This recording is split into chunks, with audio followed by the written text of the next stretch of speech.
So, ayun ma'am, uwi na. Magla-login lang ako dito sa aking account. Okay. Hide ko lang.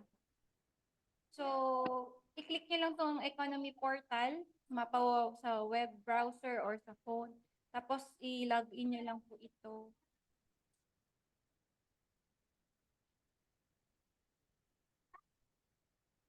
Tapos, ma'am, dito sa Forex, ECA. Yes. Yeah.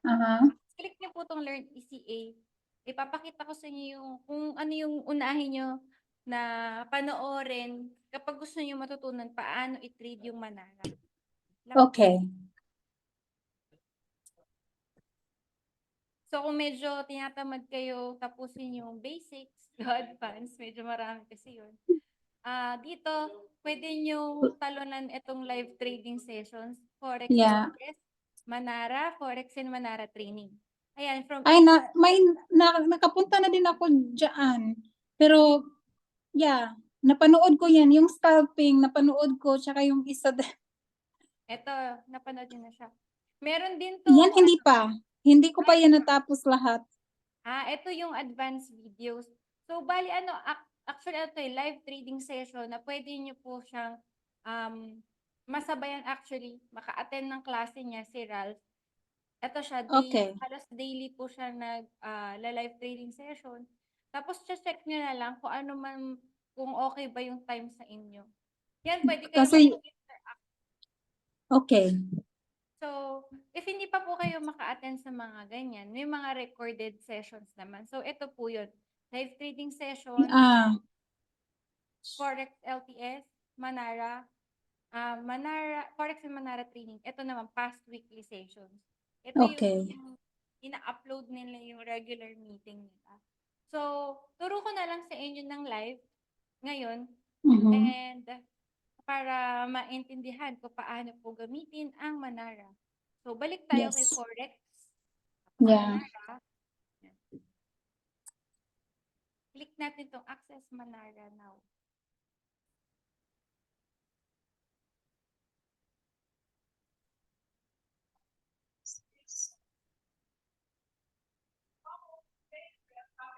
Natin yung kaya lang it's Saturday pala. So, walang ganap yun. Oo nga, Yes. dapat pala ma'am, weekday tayo ganito para gumagalaw. Yeah. Pero it's okay. Turuan ko na lang kayo ng basic kung paano siya basahin. Okay. Sayang nga pala Saturday. Wala. Free ako Wednesday. Pero pag next Wednesday, may dentist schedule yung anak ko sa morning. So, I think matatapos din kami mga 10. Okay. Ma'am, na-set up nyo na po ba yung ganito nyo? Yung monitor, yung ito, setting, security? Oo, nandito na ako. Ayan. So, bali dito, ang pinakamataas na winning rate daw is Bat, Crab, Gartley, and Deep Crab. Yeah.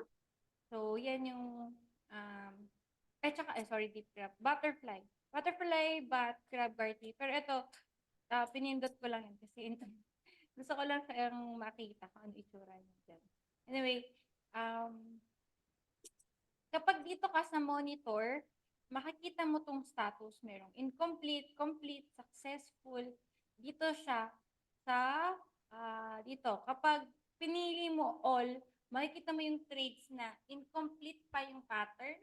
Ibig sabihin, hindi pa niya natatouch yung, yung point dito, yung point D. Itong point D. Hindi pa niya natatouch, hindi pa bumababa yung price. So, para malaman natin kung saan pa nila nalalaman kung ano bang point na yan. Bali, base po ito kasi sa Fibonacci. So, yung pattern na yan, masasabi mong complete na yung tawag dito, yung pattern na ito if na-touch niya yung point D. Now, hindi pa valid itong signal unless itong presyo ay bumaba. So, magwe-wait lang tayo na ma-complete itong point D bago tayo papasok sa price, sa entry zone. So, hanap tayo na may complete. Okay, kunwari, ito complete. Okay, complete na pattern. Ay, sorry, i-hide ko lang muna tong ibang hindi kailangan. Kasi ito lang ang kailangan natin. Para hindi kayo malito.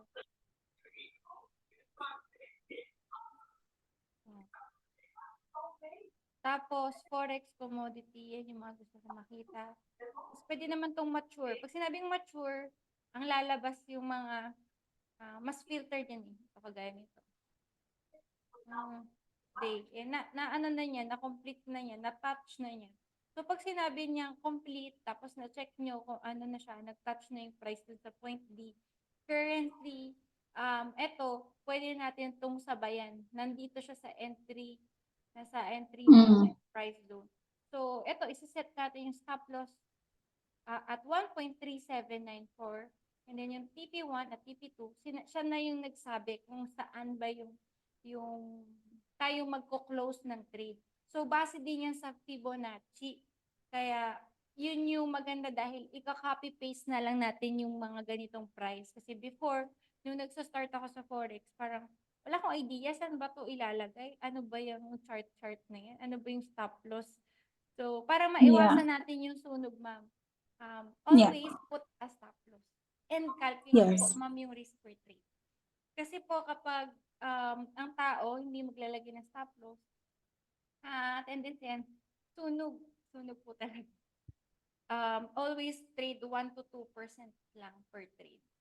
Pero Yes. kung kagaya po kayo ng iba, yung itinatawag na nag-flip ng account, like $20 lang or $50, tapos challenge nila yung sarili nila, doblehin. Nag-trade sila ng malaking lot size. Kaya lang risky yun eh. Pag sumamba kang tama yung trade mo, edi bawiin mo na yung capital. Withdraw mo na. At least profit na lang yung tinitrade. So, ayun, next. Okay. Ito, ma'am. Si BAT daw kay NAS 100 BAT. Ibig sabihin, pag green, it's time to buy. At ang pattern daw na nabuo ay BAT sa time frame na daily. So, sabi dito, ang status niya is complete. Meaning, ayan, nag-touch na siya sa point D. So, nung bumaba yung price, nag-touch siya sa point D. So, kung pumasok tayo ng trade dito, ayan, na-TP hit na po yung trade na TP1. Tapos na to. So, hindi na tayo makakasabay dyan. So, ito pa lang yung... Pag ano yung ma-hit pa, pag hindi na ka na makakasabay, pag ma-hit niya yung D? Na-hit na niya tong TP. Ito po, target 1. Yung TP, okay. Yeah. So, na-TP hit na siya. So, kapag po nandito sa gray area, ang gray, dyan tayo pwedeng pumasok. Anywhere between this gray area. So, pwedeng 17873. O kaya, okay. nakikita niyo po yung gray na yan, gumagalaw. Yan. Yeah. So, Yes. check natin yung iba. Itong incomplete naman to. So, sabi niya, incomplete yung pattern. Ano yun? Incomplete yung pattern. Bakit ulit siya incomplete? Dahil hindi pa siya nakakarating sa point D. So, pag ito po, pumasok na siya sa point D, abang-abang ka na, dito sa rectangle area na yan, sa price zone, pwede tayong sumabay. Pero, bago natin sabayan po ito ng trade, check nyo muna kung yung sinisignal niya na sell. Sabi dito, ma'am, sell, di ba? Yeah. Isa sa rule, i-take mo yung trade na sell trade if downtrend. May mga taong nagte-trade ng sell kahit uptrend kasi usually, di ba, buy low, sell high. So kapag mataas yung presyo, nagse-sell sila kahit na uptrend. Kasi ang hinahanap nila is yung mga yung time na nauuntog yung presyo. So may mga taong risk taker na nagse-sell kahit uptrend.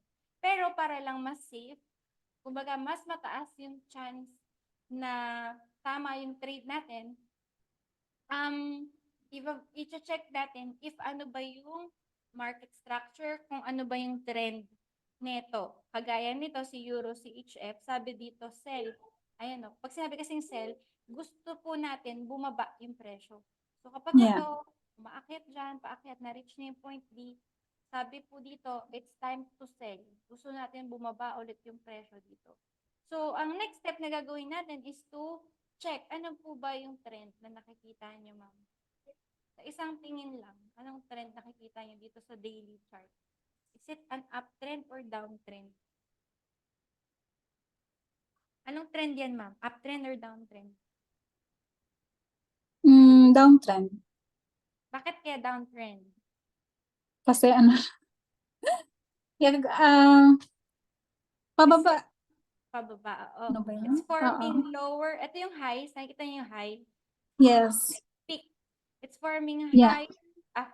Nagpo-form siya ng lower highs. Nakikita niyo yung mga tuktok. Lower Yes. highs. And then Yeah. lower lows. So kapag po nakita kayo ng ganong structure, ano siya? Downtrend. So, ito, Okay. pwede siguro natin tong i-take yung trade na to. At tapos, isa pa sa rule po dun sa product utilization, dapat at least 3 and above yung risk-reward niya. Meaning, Okay.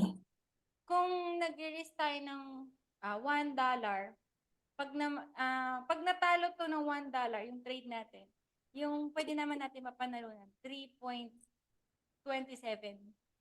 Parang yun, Yeah. yun yung sa risk-reward ratio, ganyan. Kasi kung kunwari, 1:1 lang, balik kung matalo ka ng $1, panalo ka ng $1.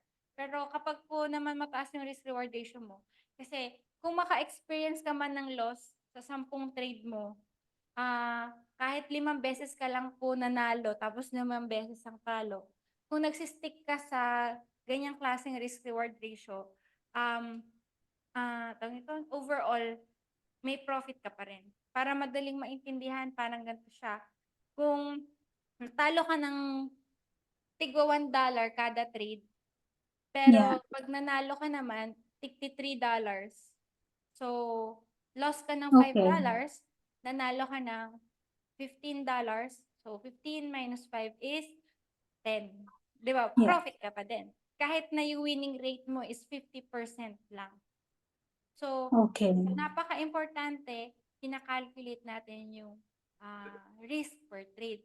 So, karamihan, ito po yung nami-miss na information na diskarte ng newbie kasi hindi natin alam paano mag-calculate ng risk per trade. Pero doon sa ginagamit nating platform, ako po, dito, kasi Bitcoin lang tayo pwede makapag-sample. So, activate natin yung demo para makita nyo yung actual. So, for example, click natin tong si Bitcoin. Pwede tayong maglagay ng, kunwari, pag sinabing at the price, ibig sabihin mag-aabang tayo ng presyo. Like, kunwari, mag-aabang ka Okay. ng baba. 678.79. 678.79. So, sabi natin, gusto natin mag-buy pag 678.79. At the price, meaning mag-aabang po tayo. Okay. Pag sabing now, kung ano yung presyo now, itong red na yan. So, yan yung now. So, yung at the price, yan yung sinasabi nating, itong opening price, sorry. Yan yung sinasabi nating, asa na yun? Eto, entry. Diyan tayo papasok. So, kung ano man yung sinabing price po dito, kung ano man po yung pair na tinitrade, doon kayo papasok na chart. But for this example, Bitcoin yung inopen ko dahil sarado yung Forex. So, para lang makita for demo. So, dito natin ilalagay yung entry price. And then, yung closing conditions naman, dito natin ilalagay. Yung take profit o yung target. Tapos yung stop loss, dito siya. So, for example, magbabay tayo dito sa price na to, tapos magka-close tayo dito, 6.8. Ay, magka-close tayo. 6.8000. 800. Tapos, pag mag-stop loss tayo, kung dito tayo magbabay, mag-stop loss ako dito, kunwari, 67826. Okay. 826. 678. Kaya ma'am, dito ako nag-abang kasi ito yung support. Yung sinasabi nating support and resistance. Kung sinabing support, ma'am, yun yung, kumbaga, floor or pinakamababa. Nakikita niyo yung pinakadulo. Kumbaga, Yeah. yan yung support level.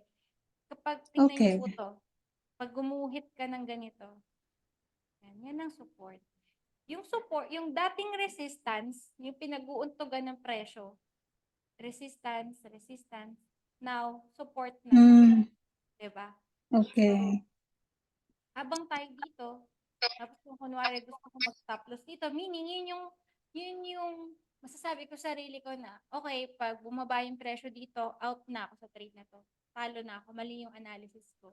Kasi, para kahit na matalo yung trade natin na yan, mapoprotektahan natin yung capital na kapag tumuloy-tuloy yung pagbagsak ng presyo, hindi po masusunog yung account natin.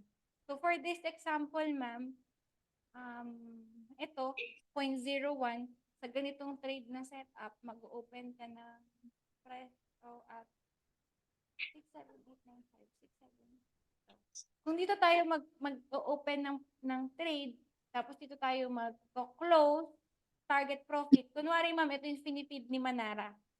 Okay? Yeah. Automatic, ma'am, dito makikita natin yung magkano yung pwedeng talo at panalo. Kita niyo po.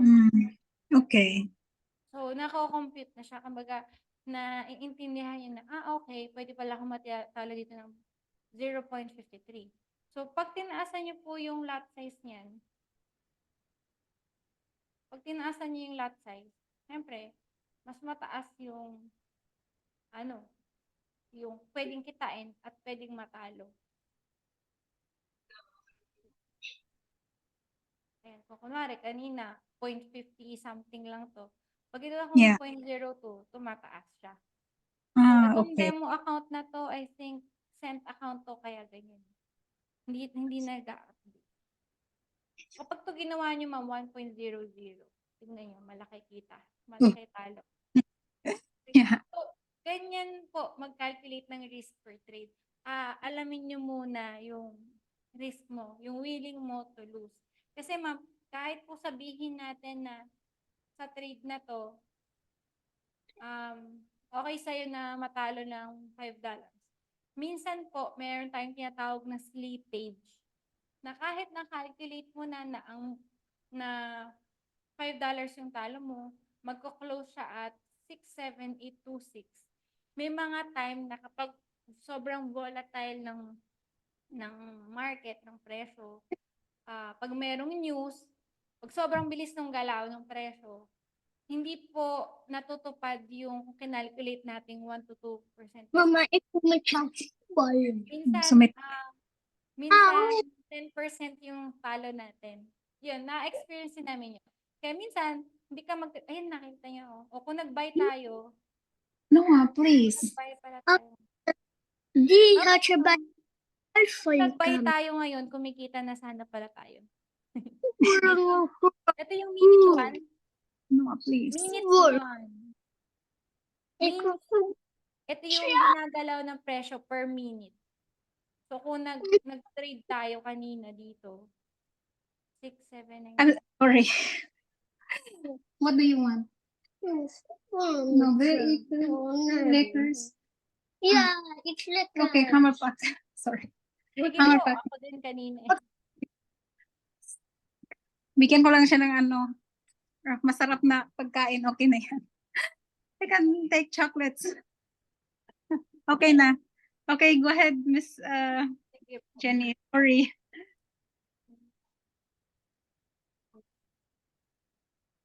Go ahead po. Yeah.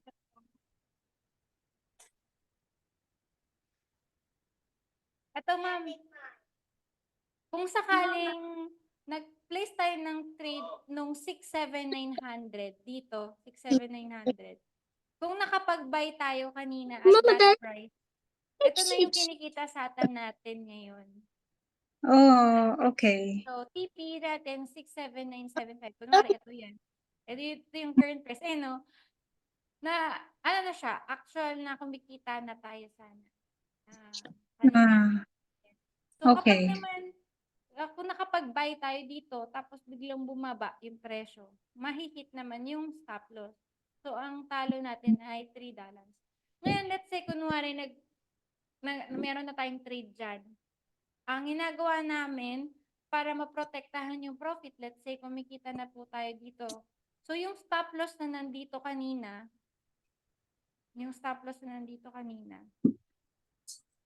nandito, i-move pataas. Ang tawag doon, trailing stop loss. So, para kunwari, Ah, eto, nagpo-profit ka na, let's say bumaba yung presyo, ano na siya, baga na-secure mo na. Mag-close man yung trade, na-secure mo na siya. So, okay.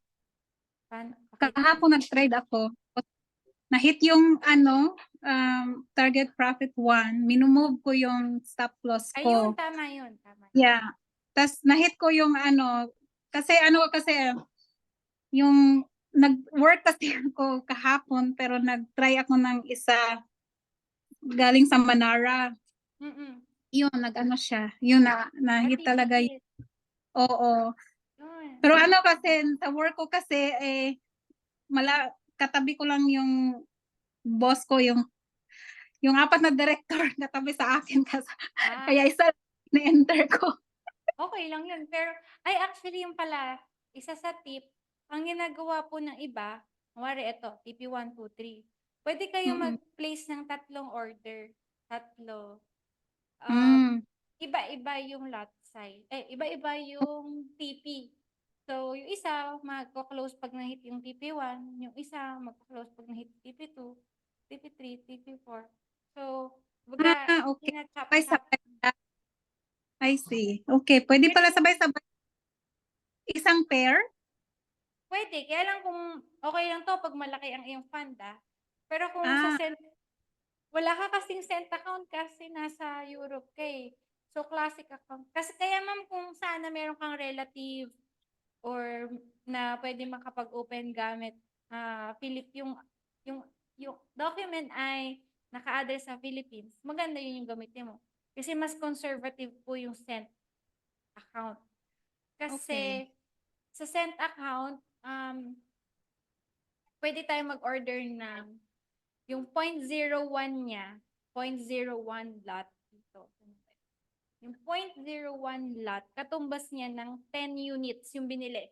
So parang pag nilagay mo, 0.01 cent lot, parang bumili ng 10 $10. Pero kapag 0.01 ng classic, which is yun lang available sa inyo, 0.01 ng classic, katumbas po yun ng 1,000 units of currency. 1,000 units ang pinaka maliit na pwede ninyong bilhin. So, kapag maliit ang fund, nire-recommend na mag-cent account. Kaya, mas recommended din na kapag ang account mo ay classic, mas safe yung $1,000. Kasi nga, ang 0.01 ay katumbas ng $1,000. Ngayon, because of the leverage, yung mga taong may $100, nakaka-order ng 0.01 lot dahil nga po sa leverage. Kumbaga, times 1,000 niya yung maaari nating bilhin. Yes. Na-gets siya. Kasi sa siya, yung ratio na niya is 1 to 30. 130. Oo. Pag 1 is to 30, kumbaga times 3 Yeah. account, yung pwede nyo ma-order. So, ayun. Yeah. So, wala ka ma'am na pang Philippines para mas may cent account ka? Relative? Wala. Titingnan ko muna kung sino may makontak ako. May mga contact naman ako, kaya lang they're not really up to mga pa sila, mga estudyante. Okay. Ito pala ma'am, isa pa sa tinitignan namin sa scalping naman, makikita niyo po ito. Nasa resistance level na siya. Tapos dito sa RSI, nasa tuktok na. Sorry, nasa tuktok. So, isa sa indicator din yun na yung mga nagsascalp, nagsasell sila kapag nauntog na siya doon sa resistance, lumagpas na siya doon sa, masyado siya overbought, marami nang bumili. So, sumagad na po yung RSI above, ano na siya, 70. Kapag lumagpas siya dito sa highlight na band na yan, isa siya sa indicator, pero syempre walang guarantee, na magbabounce na, mauuntog na yung price at bababa na. Pero yun nga, ang mga scalper, ang hinahanap lang yan, yung mga ganyang klaseng setup, yung mga na sobra na siyang nasa tuktok. Tapos in-exit nila yan agad. So kung nag-sell ka dyan, kumikita ka na naman. So yung mga scalper, magbabay sila dito sa support, tapos i-close na sa resistance, magsasell naman dito. Ano yun, pinaglalaroan nila. Kaya nakatutok sila masyado. Ayun. So, ganyan mag-trade. Pag-practicean nyo, ma'am, sa demo, dito kasi pwede naman tayo mag-activate ng reel or demo para maiwasan natin yung mga sunog-sunog. Ayun. So, try nyo, ma'am, daily nyo pag-practicean. Gamitin tong scanner. Ayan. Tapos, dito sa notification, i-adjust nyo yung mga setting. Bat, crab, cartly, butterfly. Butterfly. Pero kung gusto nyo rin maging familiar sa mga iba't ibang patterns para lang may idea, pwede nyo i-check yung iba para makita nyo kung ano itsura nila sa actual. Okay. So, for example, sa trade na to, sabi dito mag-enter tayo ng trade nung na-complete na yung pattern. So, currently, up, down lang siya. Wala pa siyang nahihit. So, floating trade mo kapag yan ang tinrade mo po. Pero syempre, dito niya tinitake na trade kasi 1 lang yung risk reward niya. Mm. Sabi din, mas okay na mas mataas yung time frame. So, Okay. ito po, kung nag-trade, ito, pwede pa natin ito sabayan. Pero double check natin, sabi niya kasi dito, it's time to sell. Kaya lang, nakakakita ka ba ng clear trend na it's a downtrend? Hindi masyado, di ba? No. So, kapag po ganyan daw, hindi siya magandang pasukan. Kasi hindi clear yung trend. Baga, recently, parang uptrend siya, tapos parang magulo pa. Hindi pa clear yung takbo.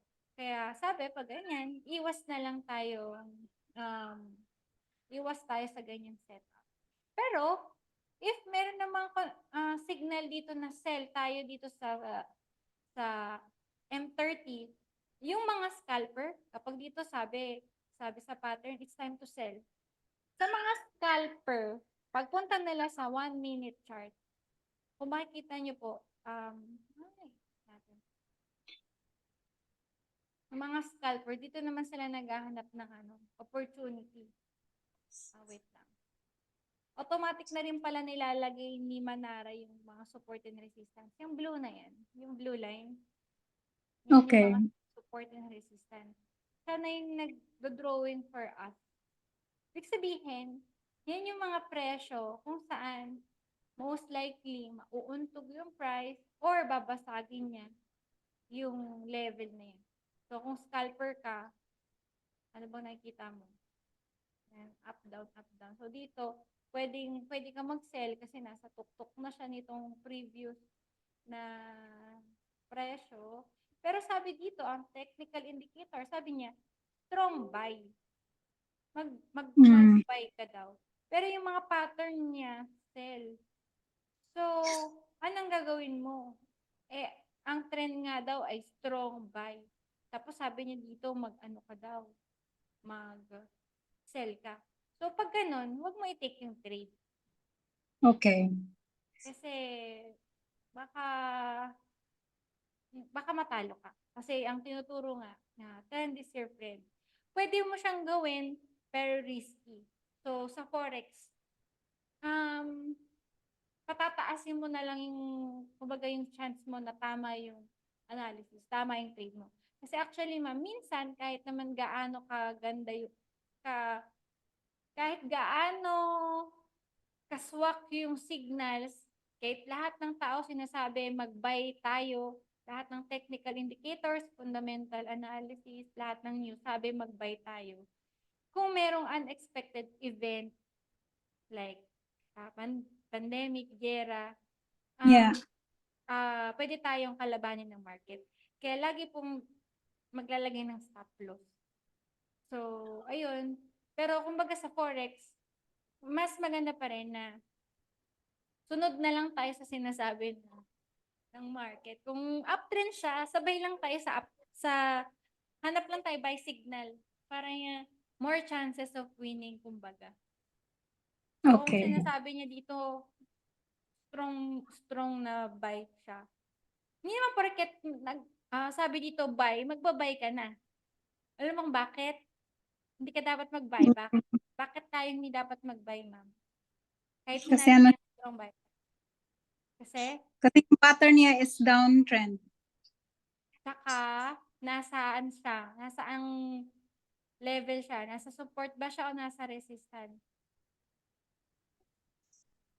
Nasa resistance siya, di ba? Resi- Ano ba yung basic rule? Buy low, sell high. Magbabay Yeah. ka sa baba, magsisell ka sa tuktok. So, Yes. kung gusto mo sabayan yung trend na buy, huwag ka muna magbabay dito.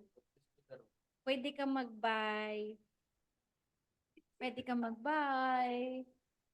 or long position. Pag sinabi pong long position, buy yun.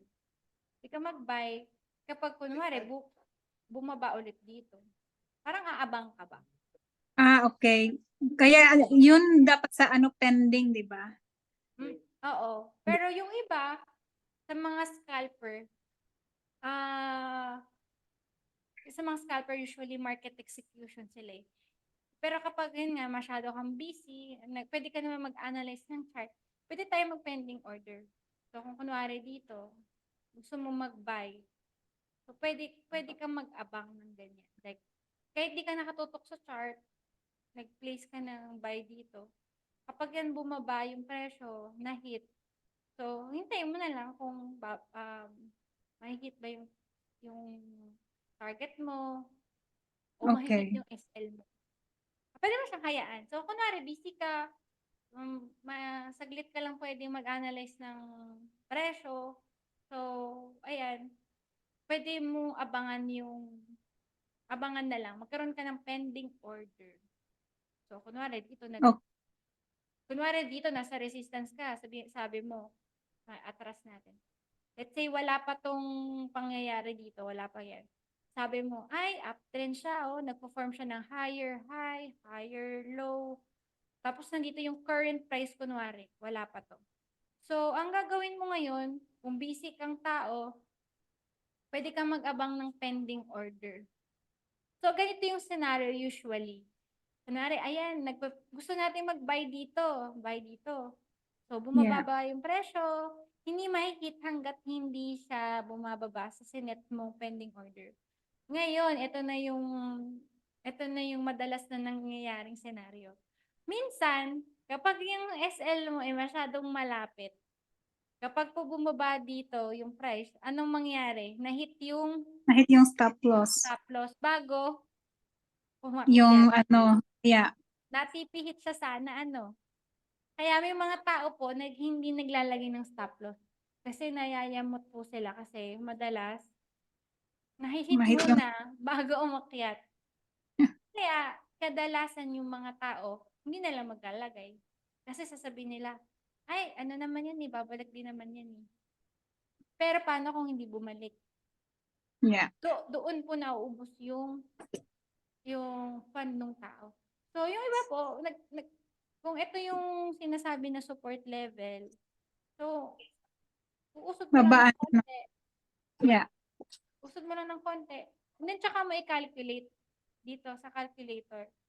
Base sa kung ano yung distance, kung ilang pips, kung ano yung close price. So, maganda, kina-calculate yung risk per trade. So, iba kasi, ma'am, yung matatalo mo kapag ganito yung stop loss mo, ganyan ka ikse, pag ganito kahaba. Siyempre, mas malayo yung presyo, mas malaki yung pwede mong matalo. Kaya, importante, kina-calculate yung risk per trade. So, yun, kapag kunwari, dito ka naglagay ng stop loss sa previous level na to, hindi na-hit yung stop loss, tapos, ano naman, umakyat yung price. Yung ibang emosyon naman na ma-encounter nyo, kahit na nandito yung stop loss lang, tapos nag-buy ka, bumababa yung presyo, ikaw naman kakabahan ka. Naku, pababa na ng pababa, i-close ko na kaya kahit na nag-set ka na ng stop loss dito. So, kalaban mo dyan yung emotion mo. Nag-close ka Yeah. banda rito. Ikaw yung nagsara. And then, eventually, biglang boom, umakyat ulit. So, kaya ang sinasabi sa Forex, ma'am, ano lang, trade, ano yun? Plan your trade, trade your plan. So, kung kunwari sa setup na to, gusto mong pumasok ng trade ulit, pag bumaba yung presyo dito, kahit hindi ka nakatutok, pag bumaba yung presyo dyan, matitrigger yung order mo. Pag bumaba dito, talo ka, tanggapin mo yun, okay lang yun. Pag umakyat ulit, edi panalo ka. So, ganun siya sa pag-trade. Yes. Yeah. And then dito, pwede nyo rin i-check for confirmation. Pwede mong i-confirm dito. Ayan, kung kapag naka-overbought o oversold level na siya. So, kapag nasa tuktok, meaning overbought. Overbought. Okay. Pag sinabing overbought, ang sinasabi niyan sa mga trader, oy, overbought na to, maya-maya, baka bumagsak din yung Okay. mga scalper naman, nag-aabang sila ng mga pagkakataon makapitik sa market na yan, overbought yan. Yung iba, ang gagawin nila, kunwari, yan, nakikita nila bumababa. So, pwede sila maglagay ng pending order, like, magti-trigger yung trade na to kapag bumaba pa yung presyo. So, parang sinasabi nila sa sarili nila, okay, pag itong presyong to bumaba dito, meaning tuloy-tuloy yan bababa. Base sa analysis ko. So, Okay. pwede ganyan yung pending order mo. At magpo-close ako, banda rito lang, scalp lang.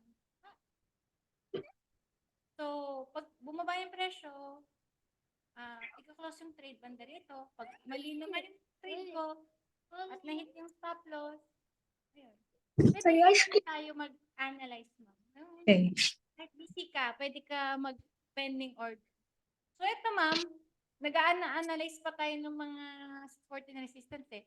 Pero, si Manara nga, pinaprovide na niya sa atin dito. Oo. Pwede ka So, na may mag-like pencil. order. Ayan. Gaya nito ma'am, pwede nyo itong i-pending order. Like, kahit hindi ka nakatutok. Okay. So, aabang tayo if yung presyo ay umakyat doon ng sell. Okay. May tanong ako, miss. Yung ano, di ba may M30, 1 hour, and yung video sa ECA na parang para sa swing trader. Tas, is that for pending only? Like pending? Those like, di ba si Manara sabot kasi bibigay siya ng signal na ano, Dito? like M30. Okay. Dito sa... Ganyan, yung sabot. Dito po? Oo, ganyan. Kasi may mga 15 minutes, 5 minutes. Ano po ba Okay. yung Ibig ibig sabihin nun? Okay. Ibig sabihin, nabuo yung pattern na to sa M5 chart. Meaning, bawat candlestick na po iyan, yan ang ginalaw ng presyo per 5 minutes. So, Okay. na-complete itong pattern base sa M5 chart. So, kapag ito, yan ang ginalaw ng presyo sa loob ng 30 minutes. So, hanggat hindi nako-complete yung 30 minutes, galaw-galaw lang yung bar na yan. Okay. Kagaya nito, punta tayo sa reel.